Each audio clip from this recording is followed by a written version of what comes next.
Je m'appelle Jordan Belfort. L'année de mes 26 ans, je me suis fait 49 millions de dollars. Ce qui m'a carrément fait chier, c'est qu'à 3 près, ça aurait fait 1 million par semaine. Quand DiCaprio joue le rôle d'un courtier qui gagne 1 million de dollars par semaine, eh ben DiCaprio, l'acteur, gagne à lui tout seul 10 millions de dollars. Waouh, c'est dingue!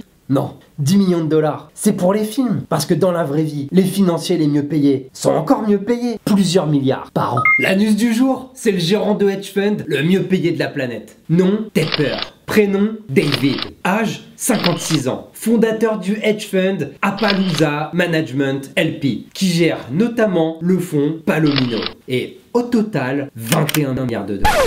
21 putains de milliards de putains de dollars. L'an dernier, le Dow Jones a fait plus 27%. Le S&P 500 a flambé de plus de 29%. Bah le fonds Palomino, il a fait plus 42% en 2013. En septembre dernier, la fortune de David Tepper a été évaluée à 7,9 milliards de dollars. C'est autant que Xavier Niel. Ancien de Goldman Sachs, David Tepper ouvre son fonds en 1993 et aujourd'hui, il gère plus de 21 milliards. Le fonds Palomino réussit l'exploit d'un rendement annuel moyen de 27% depuis sa création il y a 20 ans. Et comment a-t-il fait pour faire décoller ses plus-values l'an dernier ? Facile, bah il a acheté des actions de compagnies aériennes. Mais c'est pas tout, le mec...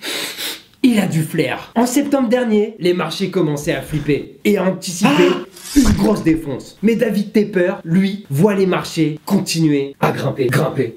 Alors il prend des positions à l'achat, des grosses positions. Pour l'ensemble de l'année 2013, David Tepper devrait toucher non pas 1, mais 3 milliards de dollars. Coup de chance, boule de cristal, cocu, bah non, il en est pas à son premier coup. En février 2009, en plein stress économico-financier mondial, alors que les traders de Wall Street sont au fond du gouffre, David Tepper, lui, flaire le bon coup. Il perçoit, à lui tout seul, le too big to fail.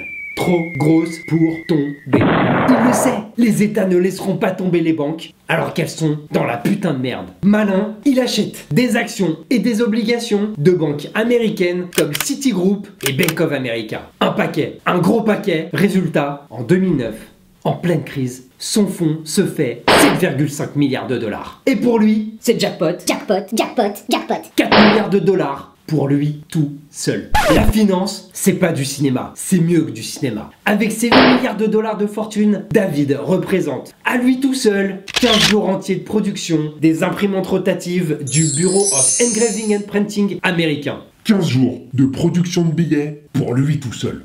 Tout seul. Pour lui tout seul. We're sorry, the number you have dialed is not in service at this time.